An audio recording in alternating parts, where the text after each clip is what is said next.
All right, everybody, welcome to our behavior and training lecture introducing new pets. My name is Amelia Curtis, and I'm the education manager here at San Diego Humane Society.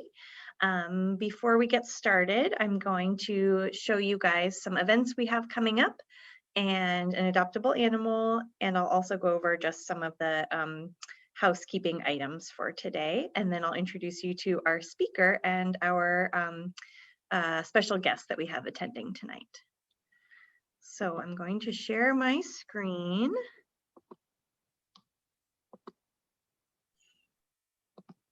All right, can everybody see that?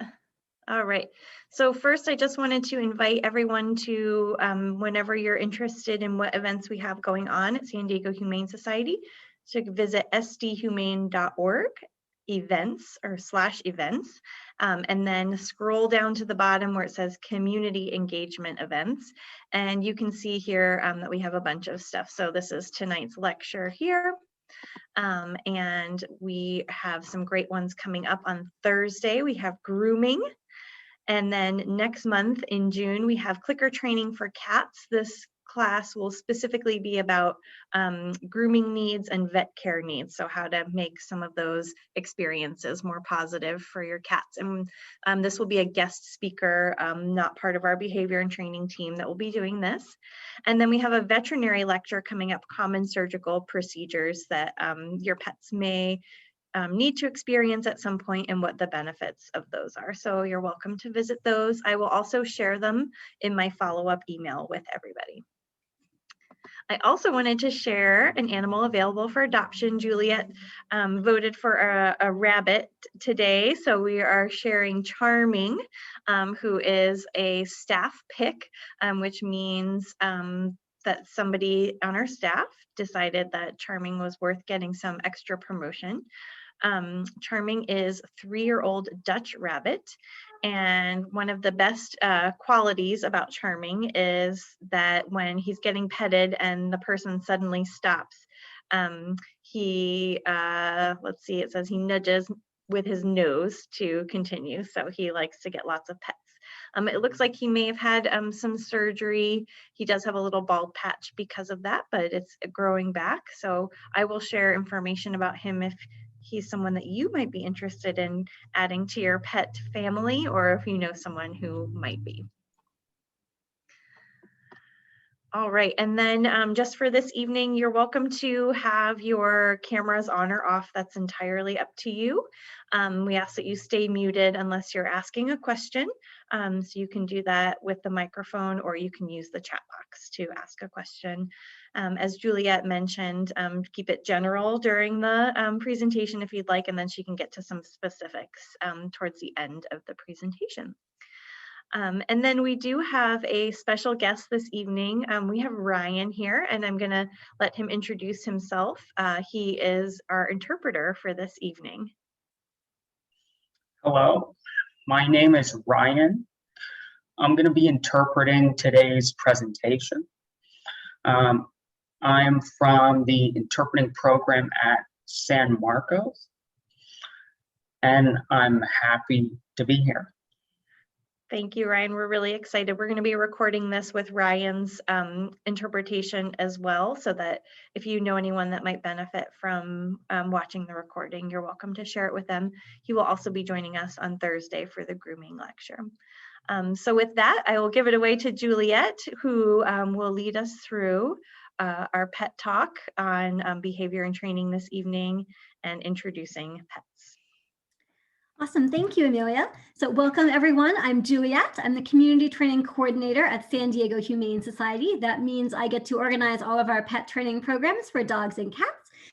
I also teach all of our cat training classes, and I'm also a big bunny fan, so if anyone's interested in Charming and you have questions, you can always shoot them my way afterwards. But let's go ahead and dive into our presentation for today. So a couple notes, we are going to keep everyone muted during our presentation unless you have specific questions. You can also put those in the chat, which might be a little bit easier. That way Amelia can kind of funnel them my direction as we go. Let's see, if you do have more specific questions, we'll try and keep those towards the end of the presentation. And we will be recording. So as Amelia said, webcams are optional, and this will be available on YouTube as soon as we can get it up there. So you'll be able to share it with those who might enjoy it. So let's go ahead and dive into our presentation today, which is introducing pets. Now, before you bring a new pet into your home, it's really important to plan ahead. You want to be thinking about how your resident pets are going to do with a new individual in your home. Ask yourself a series of questions. How do they feel about other animals, whether it's the same species or a different species?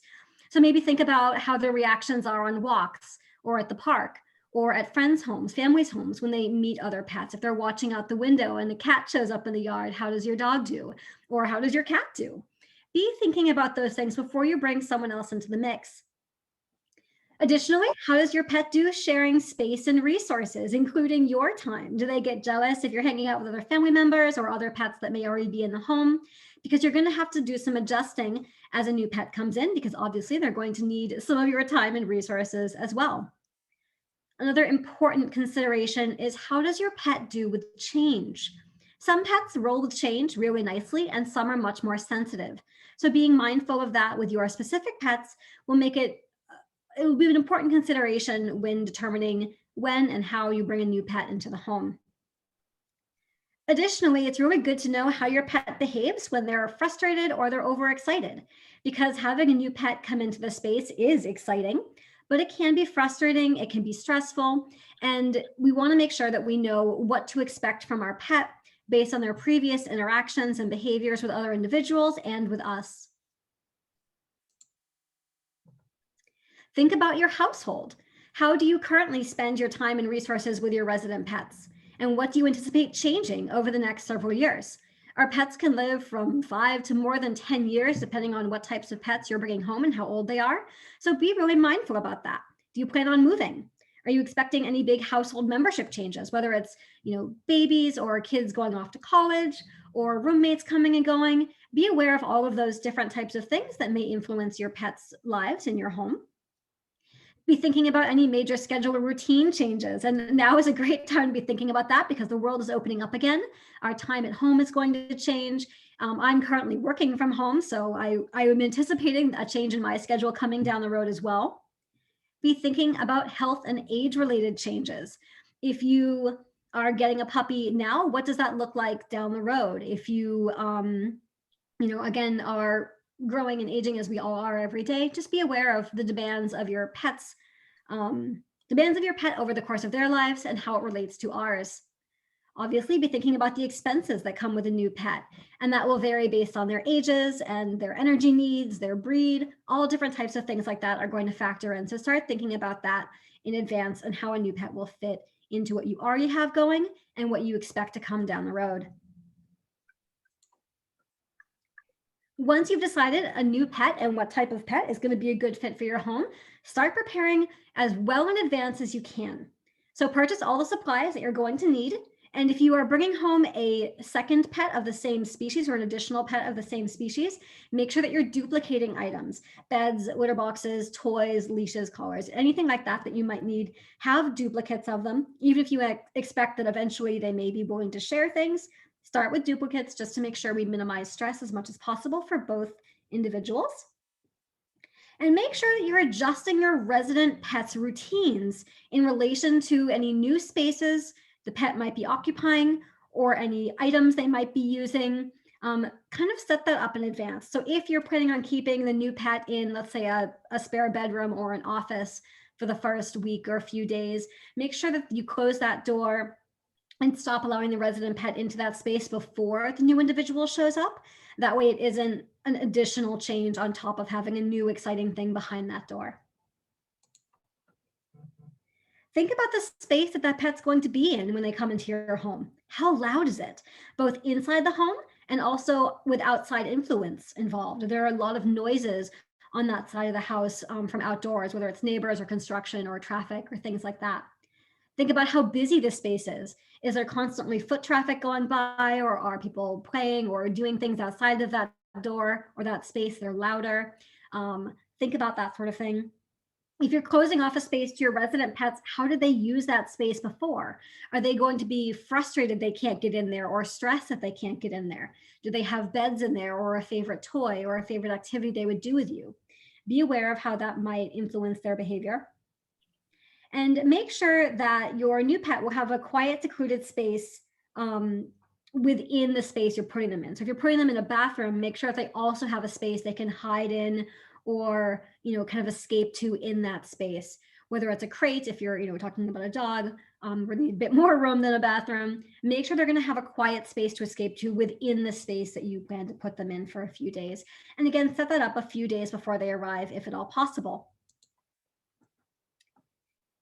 You want to be able to closely manage the interaction between the resident pets and the new pets for at least the first several days. This might include having gates, barriers, or separate spaces, that way they can't interact.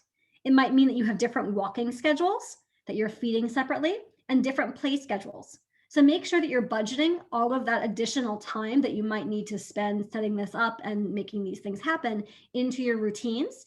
That way your stress levels don't seem significantly different as if all of a sudden you're rushing, realizing, oh my gosh, I have to squeeze in 2 walks before I go to work today. Plan for that in advance. It's really important to keep them separated. This is especially challenging if folks bring home a pet that seems really well adjusted or really comfortable or really social or interested in interacting. Even for those new pets, they're going to be stressed out and overwhelmed. And there's a lot of reasons for that. They're coping with a whole bunch of new changes. So even if they're exciting new changes, they're still changes, and even good stress is stress.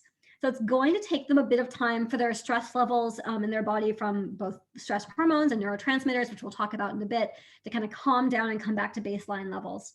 So even with your excitable pets, give them a little bit of time to settle in, give them a chance to get to know you. And, again, it's going to make a big difference down the road. Now, before we dive into how to actually introduce our pets, I want to spend a little bit of time talking about body language, stress, and how to read signals and set up for success with these interactions that we're hoping to have with our new pets. So here's our brief outline. We'll talk about stress, as I mentioned. We'll talk about different signals that you can read with your pets, how to give breaks, how to acknowledge individuals and their personalities, their learning history, and their associability. And we want to make sure that we're never forcing interactions between our pets if one of them is disengaged or seems disinterested or uncomfortable in any way. And we'll talk about that.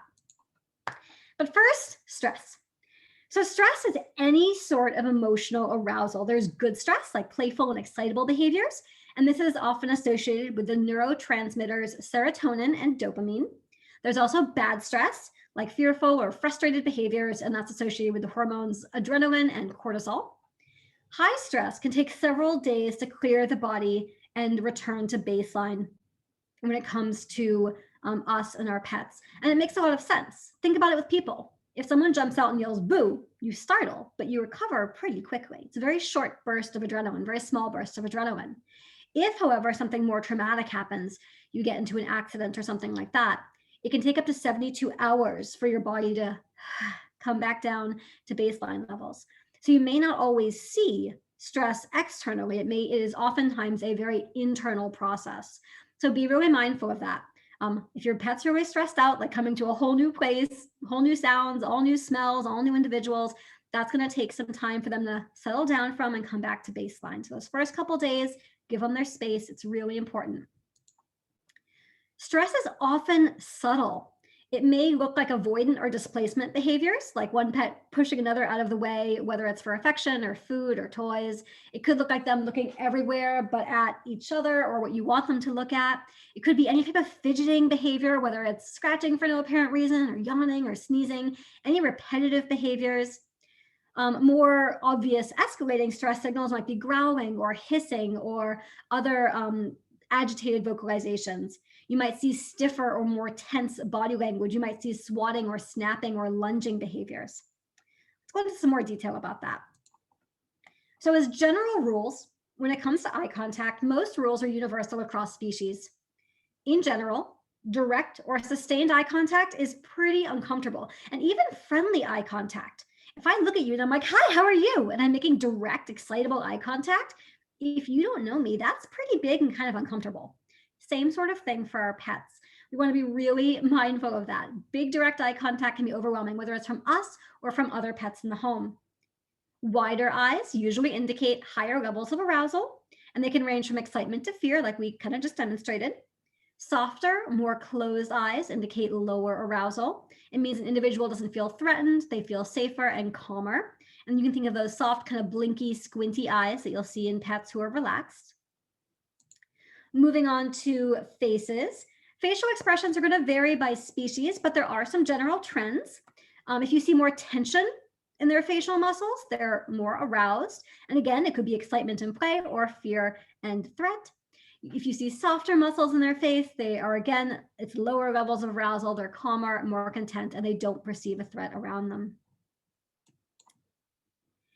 Now, many signals are used widely, which is really important. Differences may be very subtle. So for example, if I were to yawn, a yawn could be I'm waking up or I'm going to sleep and I'm sleepy, or it could be a little bit nervous and alleviating some tension. So be aware of what the rest of the body language is saying, what the rest of your environmental context is. That's going to help you determine whether some of these signals are good or less good. Another example is lifting up a single paw. A whole bunch of animals do this. Birds, cats, dogs, bunnies, all of them. They lift up a single paw, they could go, what's that? I'm excited. Or what's that? I'm unsure. There's a lot of pieces in body language. You don't just want to look at one piece. Look at the entire picture together. Pay attention to those details.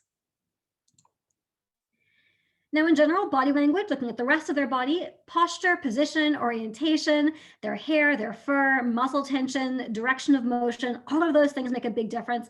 But again, the rules are often very similar across species. As I said, looking at one piece is like reading one word in a sentence and expecting to understand it. We can't do it. We have to look at the whole thing. Remember, many behaviors have multiple purposes. So for example, if we have an animal who's wagging their tail, a tail wag can indicate excitement and play all the way to extreme stress, high arousal, and potentially even aggression or aggression-related behaviors. We want to be really mindful of that. Purring is the same sort of thing. My cats will purr when they're happy. They'll purr when they're stressed. My cat Kitty will purr when he's about to swat me. Happens for all different reasons. So always pay attention to what else is going on.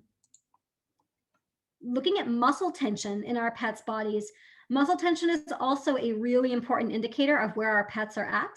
Soft muscles can indicate calm, comfort, play, curious behaviors, reconciliatory behaviors, or uncertain behaviors. More tense muscles can indicate alert or caution. They can indicate play if they're like, oh, really, like, what's that? Curiosity, and again, uncertainty. Rigid and stiff muscles often indicate fearful, threatened, or potentially dangerous individuals. So vocalizations, since none of us speak pet, we want to be really aware of the sounds they're making and do our best to interpret them. What does our best look like? Well, the tip I always give folks is pretend it's a human language. Pay attention to the features. If I were to walk up to you speaking a language you didn't speak, French, Japanese, whatever that may be, you wouldn't know what I was saying, but you would listen to me and you would watch my body language and try and figure out, how am I feeling? What might I be trying to communicate to you? We can do that with our dogs.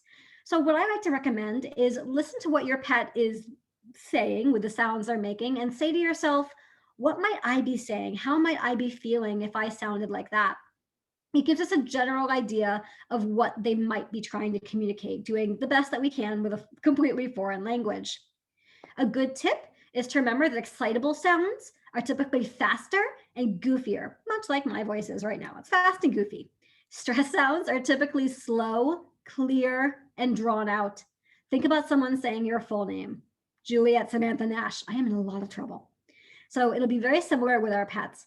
Now, pitch will vary. Low sounds aren't always bad. High sounds aren't always good. So listen for some of those features like speed and steadiness and clearness versus goofiness and fun or variability.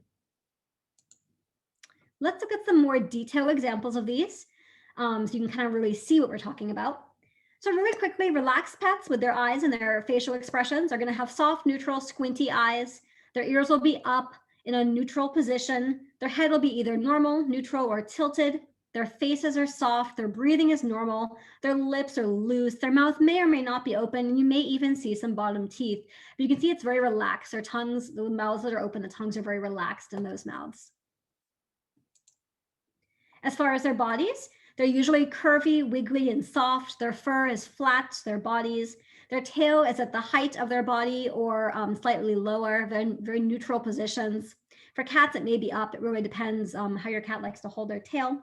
Their tail position may vary. It may be wagging or curled or just kind of moving around. You might see things like a play bow where the front goes down, the back goes up, like downward dog if you do yoga. If they're laying, they might be in a standard loaf or other contorted position, like our pets are known to do. If we look at stressed pets, we see quite a few differences. With stressed pets, their faces and their eye contact is going to be very different. It's much more stiff. You'll see their ears are going back and starting to flatten. There's more tension in their faces. Their brows might be furrowed. They're going to turn their heads away in many cases and try to hide. Their eyes will often be wider, and you'll either see dilated pupils or very pinned pupils, where they get very, very small. You might see them pink up around their eyes, nose, and their lips. It's kind of like blushing in dogs, where there's blood rushing to their face. You might see their whiskers come in tight to their face. You might see lip licking and yawning, excessive panting, a closed, tight mouth or pursed lips. And if their mouth is open, you might see teeth. But as we can see here, the tongues are pulled further back or they're not visible at all.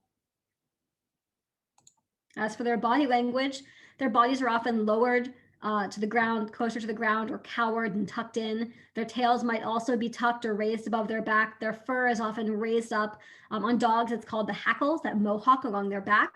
Their bodies are often much stiffer and more tight.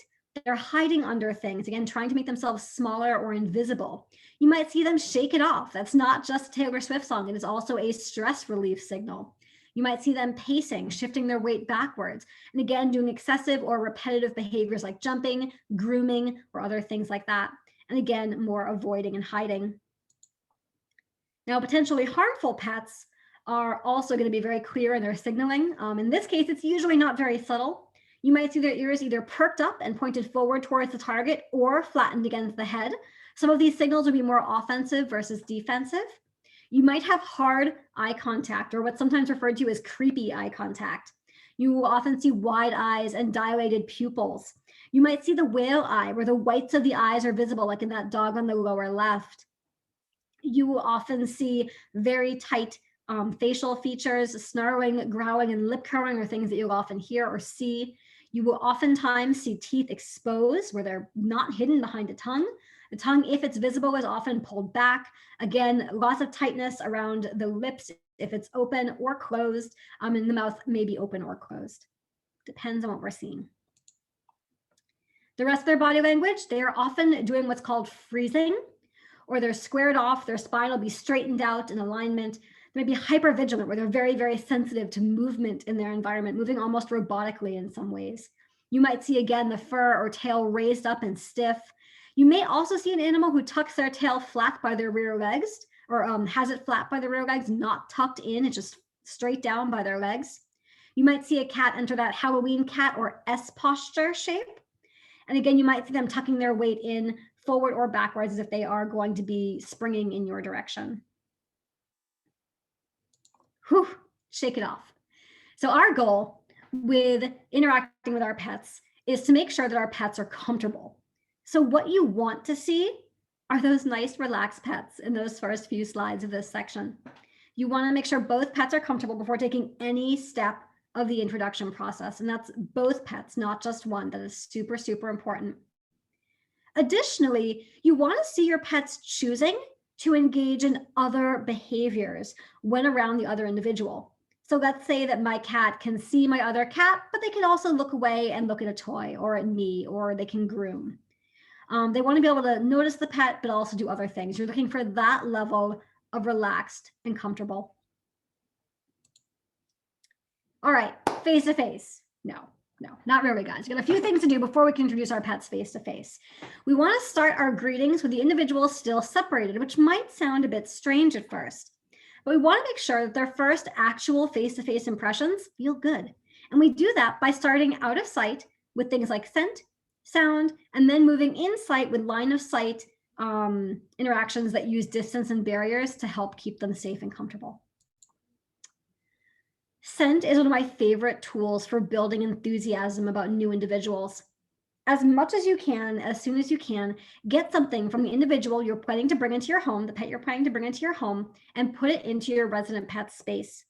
Whether it's a toy, a blanket, anything like that that you are able to get your hands on. Now, I know with adopting an animal from a shelter or a rescue, you may not have much time. We often don't even have 24 hours, but if you can, get something in advance and bring it home for your pet to start associating with. And of course, you'll have those first couple days where they're separated anyway. But with that item in the resident pet space and the new pet space respectively, you'll do it for both once the new pet arrives. You're gonna have it in the space, and if they look at it, they lean towards it, they approach it, they sniff it, any appropriate interaction they have with that item, you're going to mark and reinforce the behavior. So they look at it, yep, and feed. They sniff it, yep, and feed. And you want to reinforce that behavior within a moment or two of it happening, because that's how they'll learn to associate those things. I smell this thing and something good happens. You want to really build enthusiasm with the item from the resident pet or the new pet, respectively. Same thing goes for sound. Either if they hear the other pet moving around the house and vocalizing and interacting with you, or if you record sounds when opportunity arises, you can use either one. You want to make sure that the resident pet and the new pet are both hearing sounds of the other individuals and being reinforced for it. Because of course, if you have, for example, a dog and cat situation or a bird and a cat situation, those sounds may be very scary or very exciting, depending on how they feel about that other species. So if we're able to use those sounds to build enthusiasm in a safe way, we want to do that. One of the ways that we can do this if you have recorded sounds is play them at very low volume, where it's too low for the cat or dog or whatever to care. Reinforce when they seem to hear it, and then slowly, a little bit at a time, increase the volume as long as they remain comfortable.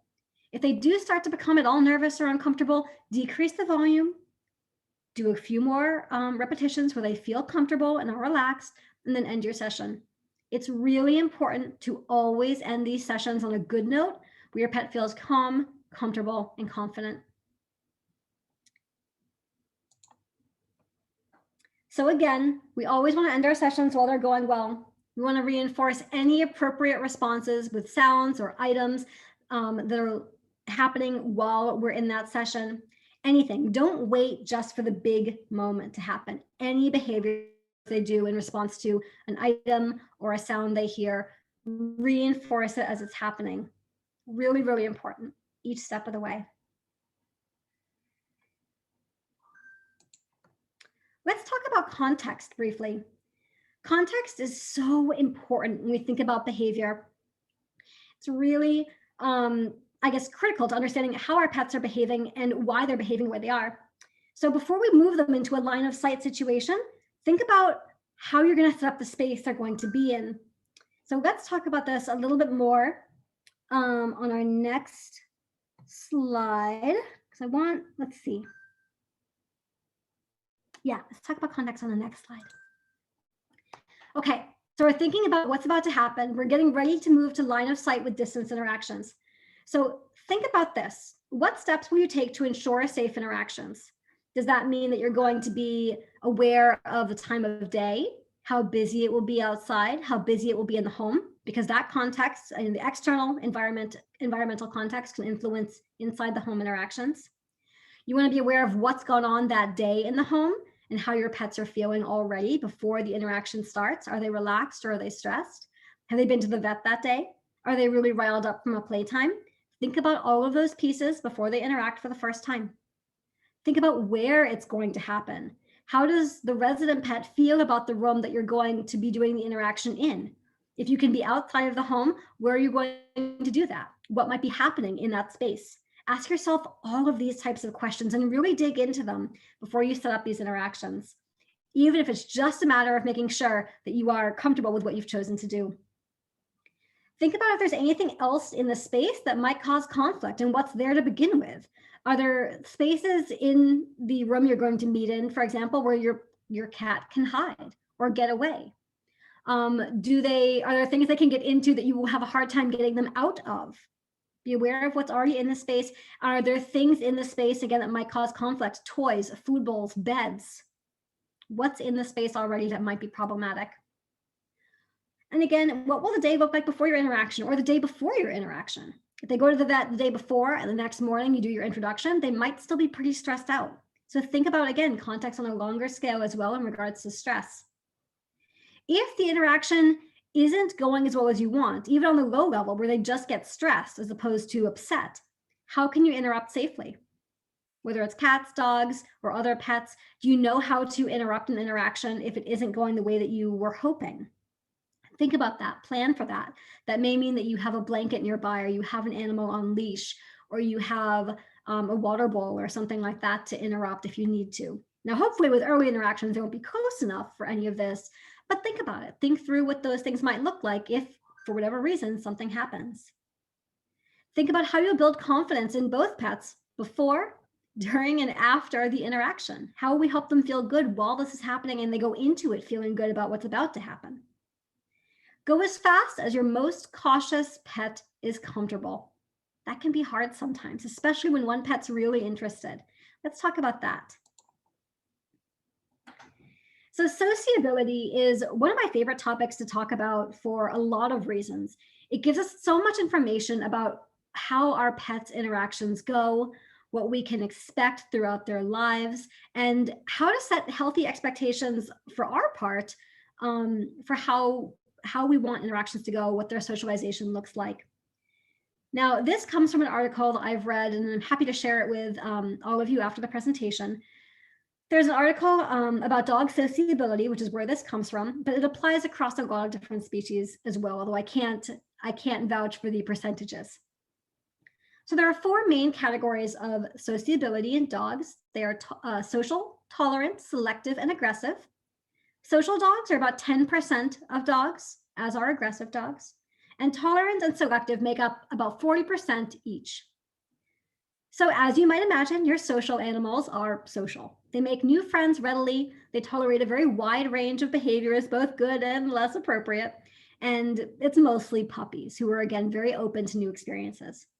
Now, most adult dogs, as I mentioned, are either tolerant or selective.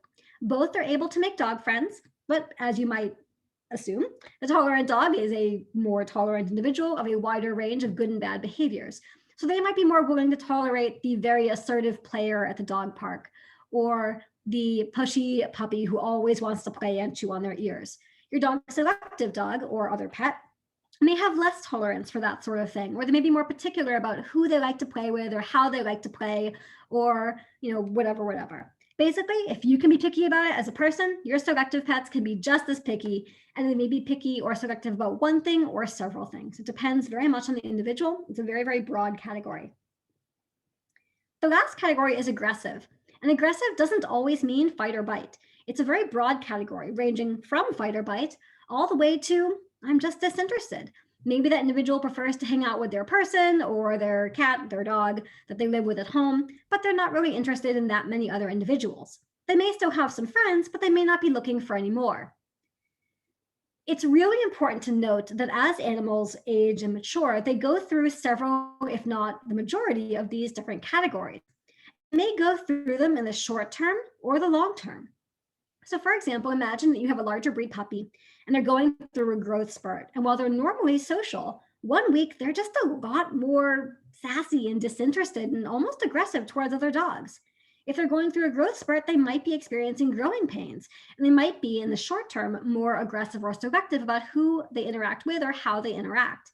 Now that will oftentimes not be a long-term change, but it will be a short-term one, similar to us just not feeling great if we have a headache one day.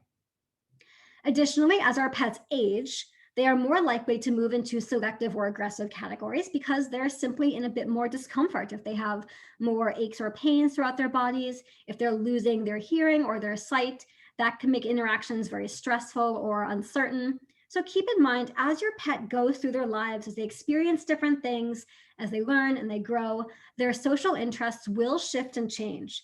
So keeping your expectations appropriate and in line with where your pet is really important. This is a picture of my 16-year-old cat, who was 15 at the time, 15-year-old cat Kitty, and his, at the time, 4-month-old brother Poe.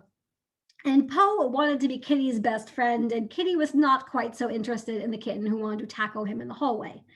So make sure that when you are pairing animals together, you're thinking about what their individual interests and needs and energy levels and everything else might be, and that you're helping to manage for those interactions. Don't rely on your pet to provide appropriate corrections. Remember, some pets are really tolerant, and tolerant doesn't mean tolerant forever. It doesn't mean that we make them tolerate a situation just because they will, because that's not comfortable or fun for anyone involved. It also means that over time, they become more and more likely to escalate the intensity of their signals. So what's really important for us is to provide support and management before that escalation happens. So if I see Poe swatting at Kitty's tail, I can redirect Poe with a toy and give Kitty a bit of a break before Kitty has to tell him to leave him alone. It's really important in helping manage our pets' interactions. Okay, so now let's talk about line of sight and our visual introductions. Start as distanced as you can. Use gates, barriers, leashes, doorways, whatever you need to create distance and potential limited views or obstructed views between them. You never want either pet to feel like they're in danger or they can't escape a situation. That may mean that you make sure there's a cat tree in the room or something they can get into that the other pet can't follow them into. Make sure they have a safe space, and that may mean that you bring them into the space before the other pet arrives and let them see it or explore it. Keep in mind that most pets can recognize scents from quite a distance. Dogs have up to 300 million scent receptors, so they know that other animal is there without them even needing to see them. So they will oftentimes recognize these individuals as soon as they enter the same space without having to get up close to them. Same thing with sound. Because you've already taken the time to build enthusiasm with the scents and sounds of the other pets in the home, that should make this a little bit easier. It's really important, again, not to wait. As soon as the pets see each other, and the moment that happens, reinforce. This is best to do with at least 2 people. That way both pets can get marked and rewarded at the same time, because we want to reward both individuals for making good choices. It's never just one pet being introduced. It is 2 pets that are meeting. So reinforce each step. Don't wait for the goal. If the goal is a good introduction at a barrier and you wait for both pets to walk up to the barrier and then things go wrong at the barrier, you've missed all those opportunities leading up to it where it was going well. Reinforce each step of the way. As your pet sees what works, they learn what's appropriate. Pets learn based on immediate feedback, immediate consequences. So if they take a step forward and something good happens, they're going to take another step forward, and so forth. If they look at the dog or the cat and something good happens, they're going to keep looking. If they look at the cat and then look away, that's also a great choice. Something good happens. What this does is it helps you build behavioral boundaries and expectations with both pets of what they're doing that is successful versus what may not be as successful. Again, we're reinforcing all appropriate behaviors in both pets. So that starts as small as neutral behaviors where, like I described, they're aware of each other, but there's no direct interaction, so they can look at each other and then look away and behave independently. Neutral behaviors are perfect. If the best that you can get out of your pets is living in the same home, but doing their own things and not interacting much, that is still a fantastic outcome. It may not be the one that you wanted or the one that you preferred, but it is one that is often something you can trust, and that at least you know they're in a safe situation. Even better is positive or pro-social interactions where they show interest in each other. There are polite attempts at engagement, again, over a distance and slowly working your way forward. Maintain that distance as much as possible. Don't jump the gun if you can avoid it. Let them work their way in as they are both comfortable. If one is uncomfortable, always move away. You always want to interrupt one-sided or frustrated interaction attempts, redirect them, and if appropriate, be aware of your context, try again. If the frustrated interaction was a dog who started barking or jumping at a barrier, I would probably redirect and let the session end for the night once the individuals are calm and can't see each other, as opposed to trying it again. Be really mindful of how it will work with your individual situation. So what does this sort of thing look like? I'm going to show you 2 videos of my cats, Ginny and a more grown-up Poe. And initially, Poe and Ginny had a very frustrated relationship because Poe wanted to play and Ginny, who was recovering from an illness, was not really very interested. In this first video clip we're going to watch, you're going to hear Poe vocalize at her 2, maybe 3 times. You might be able to hear her growling quietly, but she's showing a lot of kind of softer, reconciliatory, disengaging behavior. She's like, I see you, but I don't really want to interact with you. And she's the calico. You'll see with Poe, his ears are going to kind of start to flatten backwards. His body is more tense, and he's generally annoyed that she doesn't want to play with him. And you'll see what happens the more annoyed he gets without interruption. And I will point out, just to call myself out here, I was not recording this as a training exercise. I was recording it because I wanted to capture some vocalizations. So you won't have commentary from me rewarding appropriate interactions or inappropriate interactions.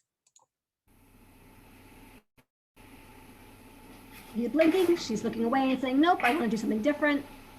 But he's still watching her, so she continues watching him.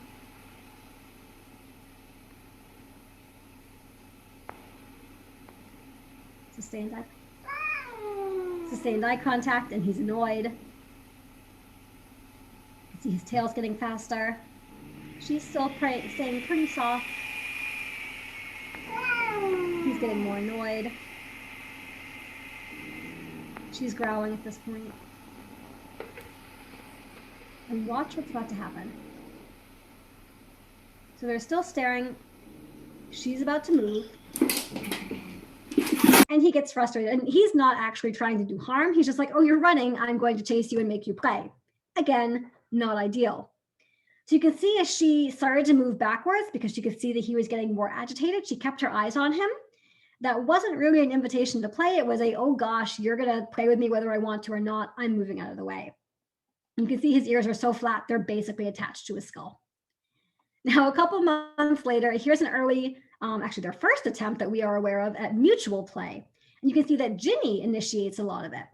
And this is something that Poe has been learning, is when he doesn't push her and he lets her call the shots, because she was the more cautious of the two, the play is actually much more successful. And you will hear us talking to them quite a lot more in this video. We were not doing food rewards because we didn't want to interrupt them to the point where they would stop doing what they were doing. And for these two, that would stop the behaviors. Yeah, good boy. Look at those good cats. Oh, good cats. Get him, Ginny. Get him, Ginny. Good job, Bo. You guys gonna play?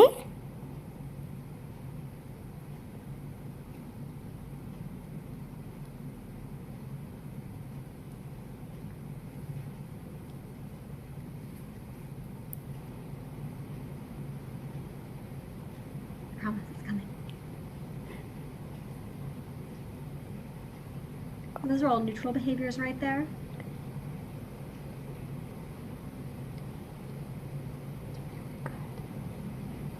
Yeah, look at you two good cats. Go get him, Ginny. Get him. Go get him. Yeah. Good job, you guys. Good play. Good job, Poe. Good boy, Poe. Go get him, Ginny. Get that tail. Get him. Oh, good job. Good girl. Good job, my cats. Good job. Yeah, good play. Oh, good play. Good cats. Yeah, good play. Good job. Okay, so much looser body language. She initiated the play with him when he jumped down. Her body was loose. When he jumped on the couch, he wasn't directly interacting with her. He was giving her the space she needed to interact and initiate play as she was comfortable. And whenever those interactions have happened, that's what's progressed their relationship. But making sure that we did enough interruption prior to that point, when we did see Poe flattening his ears and asking for play in a frustrated manner, that's what helped them get here. So managing early on helps you get to this point down the road. There we are. Okay. So allow closer interactions if the interest between both individuals is mutual, as we've said. You can start to remove or shift your barriers as appropriate, continuing to reward good choices as you go. And keep in mind, when is food a reward versus a distraction, like I mentioned in the last video? When there's still distance, food is probably fine. as they get closer and interactions start to become a bit more physically tangible, I typically stop using food because I don't want the food to become a distraction or something that could potentially lead to unwanted interactions. So using more verbal praise or affection may be a better tool. Again, know your pets. Take breaks. Breaks are magic. Taking a break brings the energy of an interaction down before it gets too big. Think about kids that are playing tag at a park. What often starts as tag can easily turn into a fist fight if it's not managed, if they aren't taking breaks, if they're getting too aroused. So taking a break allows them to redirect some of that energy. It gives you a chance to redirect what they're doing. It allows them to shake it off and decrease some of their excitable stress in many cases. And it teaches your pet that it's valuable to focus on you despite distractions, where they can do something fun and then focus on you and then go back to doing something fun. That is a really useful skill that you can learn in classes, but you can also start teaching as you begin your introductions with other pets. And you can start that at a distance. You don't have to wait until you're up close. Another good thing to watch for are check-ins. Check-ins are also really important, especially if they start to play. A check-in is a momentary pause where both individuals make eye contact and they confirm with each other they want to continue their interaction. The pets should initiate this. If you're seeing one individual trying to make eye contact, the other one just not doing it back, not connecting back in, give them a break and see what happens. So if these two puppies weren't looking at each other and one was trying to get the other's attention, I could interrupt the puppy who is perhaps not giving the breaks and see what the other puppy says. If they say, yes, I want to keep playing, cool, we can keep playing. If they say, I'm going to go do something different, then a break was a good idea. So you can always give them a break if you're unsure, if they're getting the check-ins that they need. And if not, you can give them a longer break as needed. Let's look at what some check-ins look like. Nice check-in, you two. Well, we kind of suck now. Check-in. Anytime they turned and looked at each other, they were checking back in and making sure they both wanted to keep playing. Another good thing to note, even though they both kind of got stuck there because they had very short legs, they weren't pressing their weight onto the other. They were not pinning each other down. So that was appropriate.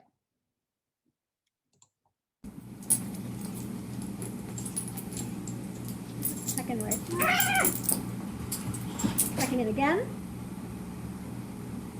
And this time, we decide not to continue the interaction. We take a break, we lick our lips, away, we say, let's play, no, I'm gonna go do something different, and we shake it off. Whoops.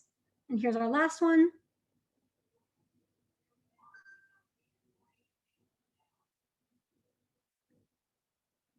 So really nice check-ins, constantly keeping eye contact.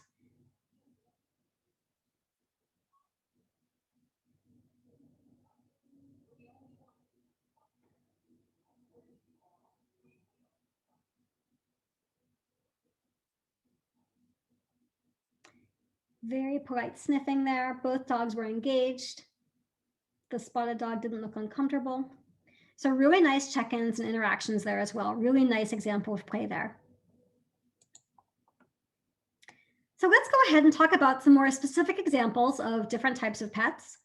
When you're introducing dogs, if possible, move outside to a more neutral space and start at least 25 to 30 feet apart, or at whatever distance the dogs appear relaxed and are acting relaxed. Go for a walk. Maintain distance between you and reward any appropriate behaviors, neutral or positive pro-social, like we discussed. Slowly decrease the distance about 5 feet at a time and make sure that your pets are relaxed between each of those decreases until they're about 15 feet apart. And keep in mind, while you're walking, you can change positions where one dog is leading and you stop and you turn around, the other dog leads for a bit. That way they can follow the scent trail of each other and they can take turns being in front or in back of the walk. Once you're about 15 feet apart, approach in an arc, so like a C shape. Come towards each other in an arc shape. Most dogs don't like direct approaches. That's where a lot of dogs get stressed out in on-leash interactions. So approach in a C arc shape. Have them face to face for just 2 seconds if both dogs look comfortable and engaged. If they're looking away or disengaged, they have lost interest, do not create face to face. It is always your dog's choice, never ours. When they do greet face-to-face, again, it's 2 seconds. Think of it as a handshake. How are you? Feels comfortable for most of us, right?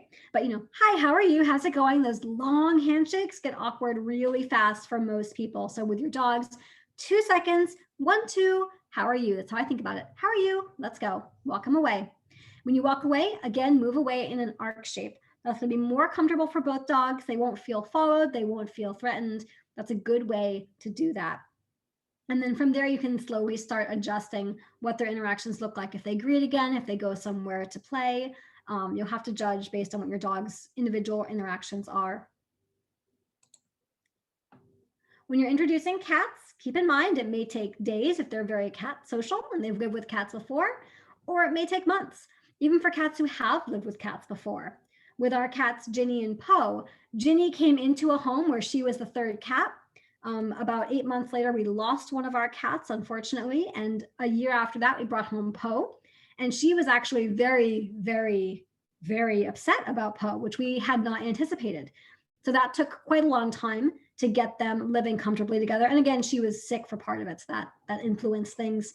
But it can take quite a long time to get some cats comfortable. So if you have the space to work with that, perfect. If not, there may be some more management that has to come into play, and those are things that we can discuss later. Shy cats or any shy pet will need additional considerations when you are doing these introductions that can significantly change how long these processes take. And keep in mind, some pets that are shy, dogs, cats, or other, will do really well with a buddy. The buddy system may work really nicely for some animals. For others, it may just be too stressful.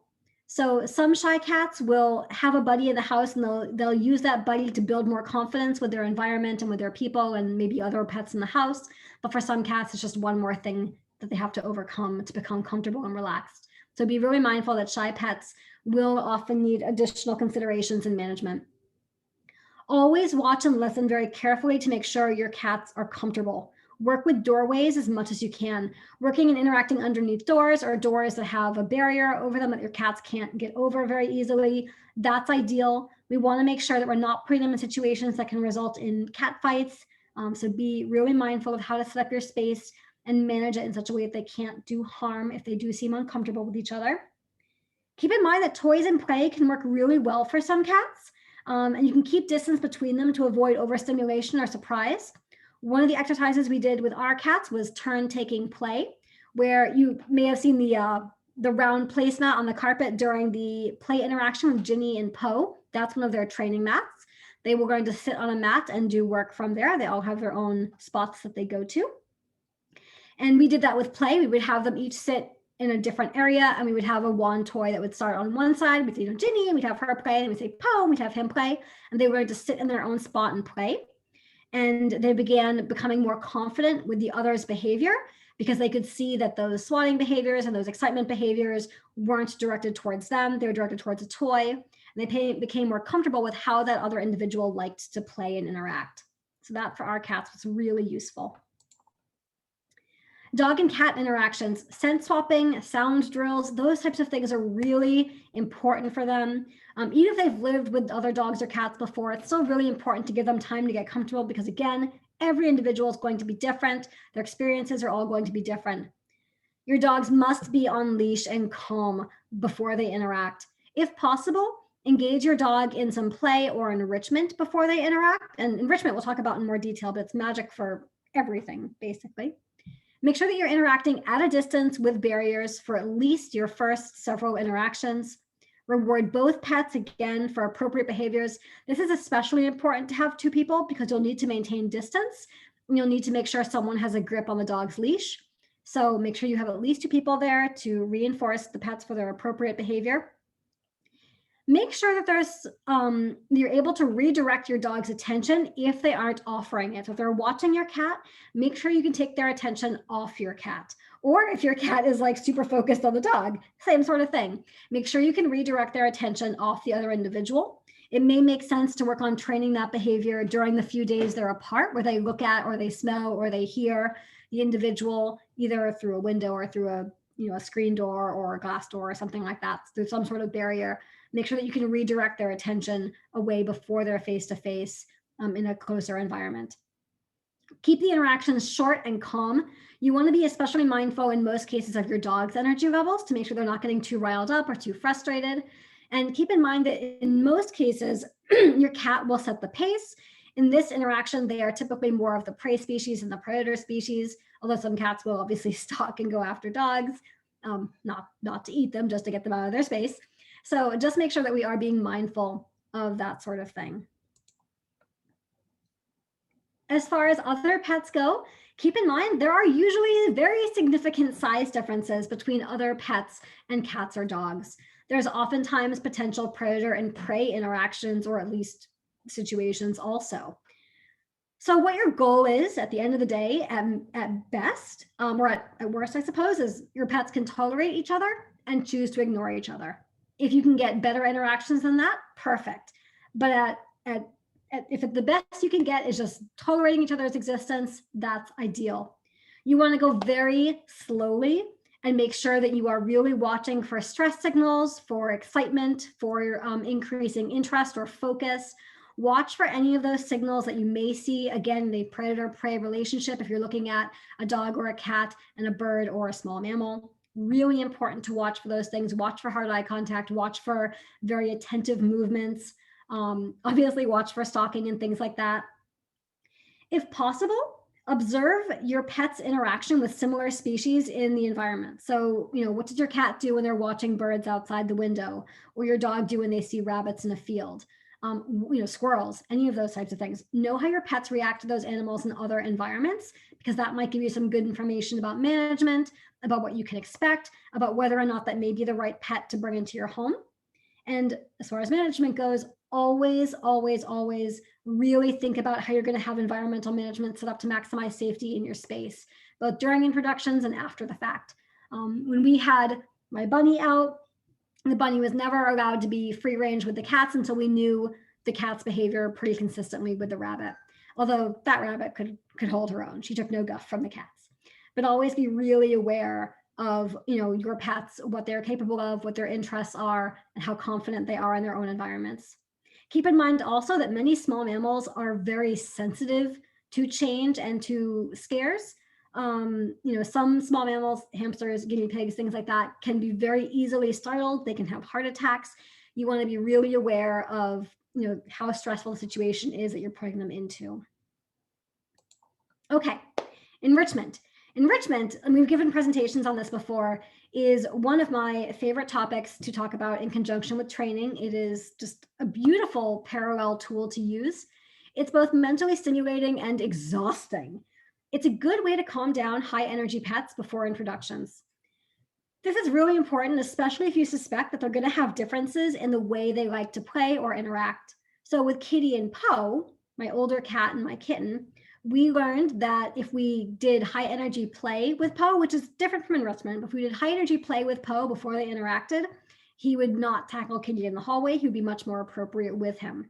So with dogs, if I give my dogs their meals in enrichment activities, whether it's the more complex things that you see up on the top picture, or it's a ball pit like you see Ginny doing below, then they can burn off some energy before they interact, and they'll come into the situation with a bit less oomph, so to speak.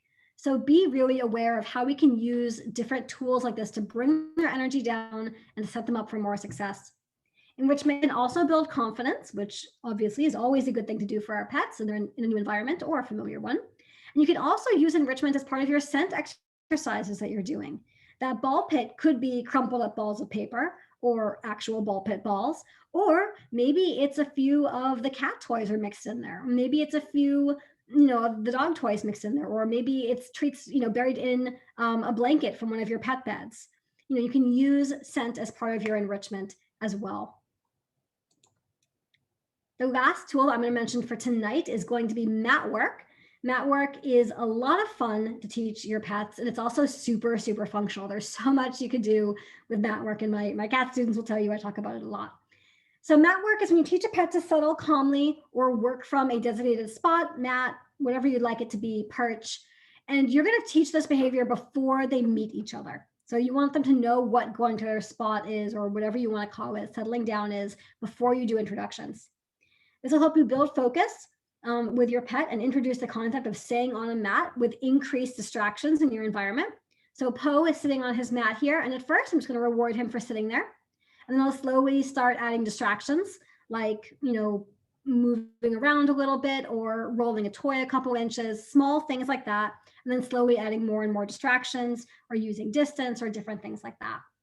And once my pet learns to stay on that mat despite what's going on around them, or to focus on me when they look at other things that are happening, then I can really start using this as a tool during introductions, where they learn to stay in that spot and watch the other individual as they explore space, or they move around, or if they vocalize, or if they look interested in something, or they get a treat, whatever it needs to be. You can use mat work as a tool for that. Even if only one pet knows how to do mat work, it's still a nice step in the right direction. So you can always add this into your training repertoire. As far as other resources go, it's always a good idea to get started with training early with any new pet in your home, dog, cat, bird, whatever. Pets learn, again, based on the immediate consequences of their behavior. They are learning every second of the day from everything they do. So set them up for success. We have both puppy and kitten isolation, socialization and isolation Zoom chats every weekend, which focus on different aspects of socialization. We have 5 different topics that we cover, and those are free. You can come as many times as you want. There's no age limit. It's all over Zoom, so it doesn't really matter, but it helps you learn to socialize your pets. We then have your basic training classes for foundation behaviors, level 1 marvelous manners for dogs, and trainable cat level 1, obviously for cats. We have both shy dog and cat classes. We also have classes that focus on reactivity and over arousal. We have Feisty Fido for dogs, and for dogs who are reactive in the home, towards things in the home, outside, and around the home. It also includes pets who are interested in chasing other pets in the house. We have reactive rover for animals who are reactive on leash. And we have fabulous focus for impulse control for pets who are jumpy and mouthy and generally show poor impulse control, which can make interactions with other pets challenging or with people challenging. You can get more information about all of those at www.sthumane.org/training. And lastly, if you have additional questions beyond this session, you can always reach out to us directly at our behavior helpline. You can leave a voicemail and we will get back to you as quickly as we can. Or you can email us at behavior@sthumane.org. There's also an Ask a Trainer form on our website that comes to the same email address as well. Otherwise, thank you all so much for joining me tonight, and I would be happy to take any questions.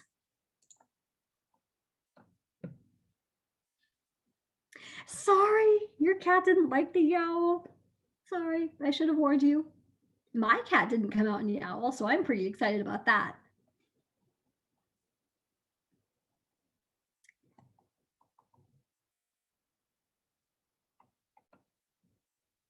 Okay, I haven't seen any questions come in on the chat. So if anyone does have questions, you are welcome to unmute and ask, or again, you can toss them in the chat and I'm able to see that there. And I'll give it a couple minutes if you guys are thinking or typing.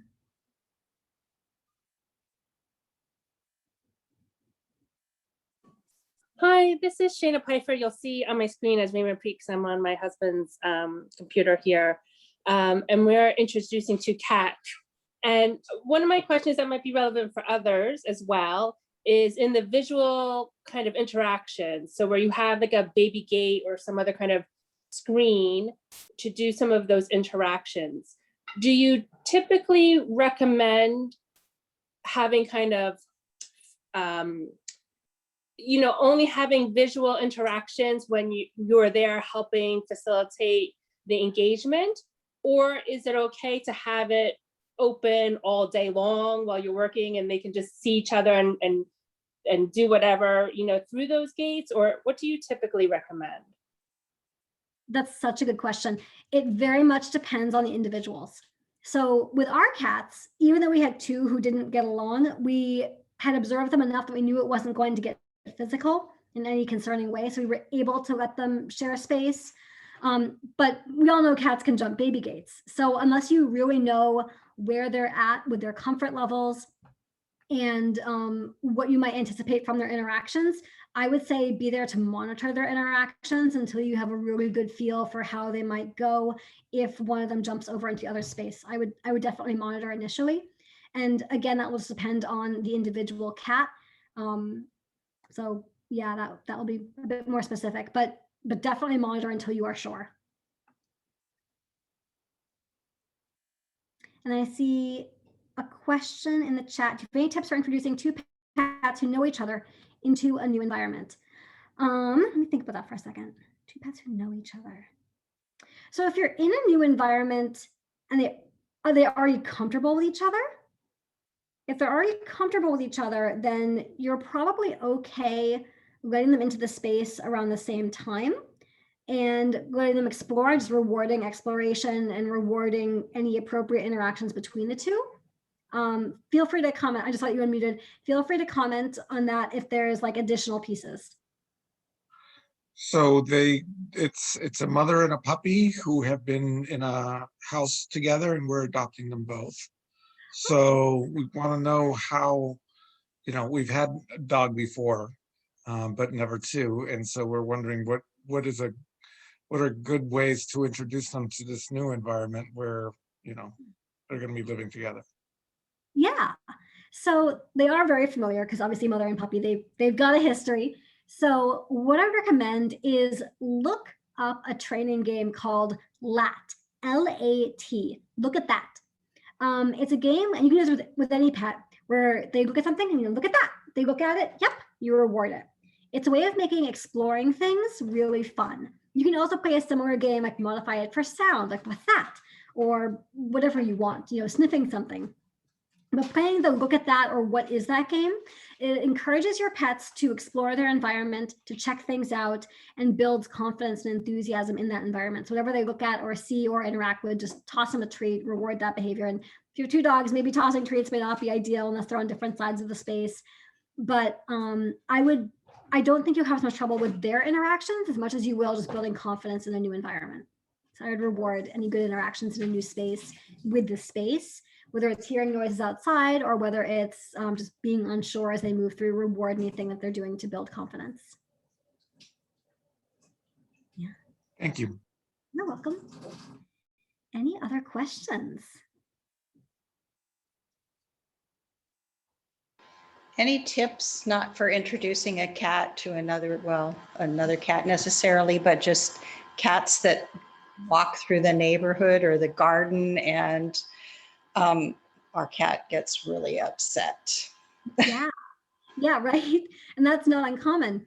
That's where the look at that game again can come into play, where we notice things outside and reward behavior. So one of the things I'll recommend for folks is sit in the window with your pet or on the patio if it's safe for them to be there. And whenever they notice things outside, reinforce it, reward that behavior. Again, it can start to build enthusiasm or comfort or more confidence with those different things. With other cats outside, that can be a bit more challenging because some cats can be very territorial. If they are fixed or not, you might see some spraying behavior associated. So you want to be, again, mindful of your own cat's unique personality and situation, but building appropriate interest in things outside can help minimize some of the stress they feel about that. You can also try redirecting, where if they see a cat outside, they go scratch. So it's like, what's that? Good, let's go scratch here. Or maybe you play with a toy or you toss something, you redirect them, right? You can look at it, you can observe it, and then we can go do something else. You can try building behavior patterns that way as well. One of the things that Ginny would do sometimes is if Poe was bugging her, she would go and she would scratch somewhere. We'd always praise her for scratching in the right place. And that was her way of dealing with frustration in an appropriate way, as opposed to like scratching our couch or going after her brother or something like that. So you can always redirect them to something you'd rather have them do to deal with frustration in a more effective way. And scratching is a great alternative for that. Playing with toys is a great alternative for that. So things like that. Yeah. I see a question in the chat. We have one cat who is fearless and goes right up to new dogs immediately, and one who hides and cowers. When introducing a new doggie into the home, what can we do to help the scared cat feel more at ease? I'm not sure he'll come out under the bed for days. Yeah, that might be the case. So depending on how well the cats get along with each other, that could be an example of where the buddy system works. So if you have the more fearful cat, like do the scent and the sound exercises first. Get, set up for success, build enthusiasm. And then when you are ready to move to line of sight, maybe if you are able to with your space, you do like a hidden line of sight where the cat can see them, but they may not be able to see or interact with the cat. so kind of like a hide of sorts. And that's very low pressure. I can send you some information about low pressure interactions as well. But when you set up where the cat can kind of see them interacting, maybe through like a door or something like that, if you have like a screen door or a glass door you can use, or a carrier that's kind of covered where the cat can peek out, but they can't see the cat, find a way to set something like that up. Be as creative as you have to. And let the shyer cat, as they are comfortable and not stressed, watch the more confident cat interacting with the dogs and rewarding them for watching. And then they can kind of see how the dog responds to the cat. It's a different situation, a different pairing. But one of the things that we used to do in our in-person puppy play groups when they were able to happen is we would have our shyer, slower playing puppies on one side and more rambunctious, confident puppies on the other. And oftentimes our shyer dogs would watch the confident dogs playing. And the more they watched, the more comfortable they felt coming out from under the chairs and attempting to interact, because they were able to read body language and see how different individuals were interacting. And you could see who they were most interested in watching and attempting to interact with through the barriers first, because they were like, I like the way you play. I see the way you're interacting. You're being polite. It gives them a bit more confidence seeing other individuals interact, to understand what may happen if they try and do the same thing. So you can always try buddy system from a distance. So I see another question in the chat. Each of my cats is very jealous of any time I spend with the other. They yowl and vocalize and scratch the floor or wall. I try to distract the unloved one with the unloved one with treat balls or catnip, but do you have any other advice? Yes. Oh, it's hidden. Hold on. You've already seen it, guys, with ball pits. So when I started working from home, my cat was very jealous that I was working with this all day long and not with her. So ball pits and other types of enrichment are a great way of giving one cat something really fun and rewarding to do while the other one is doing something different. So in the ball pit, I will toss a handful of treats or their kibble, anything that you want, and they'll have to dig and forage through it. So it's a really fun, very natural behavior. All three of my cats will sit by their ball pits and like stare me down until I put treats in there. They love these types of things. There are so many different resources for enrichment out there. One of my favorite ones is a public Facebook group called Canine Enrichment. So even if you aren't on Facebook, you can still just Google it and find the group. It has almost 400,000 members, and it's all based in positive reinforcement. So you will never run out of ideas. It's dogs, it's cats. You have zookeepers posting all sorts of wild animal videos in there. It's really, really cool. And most of it is modifiable for other pets as well. So I would definitely give one cat enrichment to do while the other is getting affection, and then you can swap. And you can also do management and have them in different spaces. We're like, this is the enrichment room. We go in the enrichment room and we get our dinner that way. And then we come out and we get playtime with, with my family. That's a nice way to work with it also. Or having multiple enrichment boxes if you need to. Any other questions? These are great questions tonight. Thank you, everyone.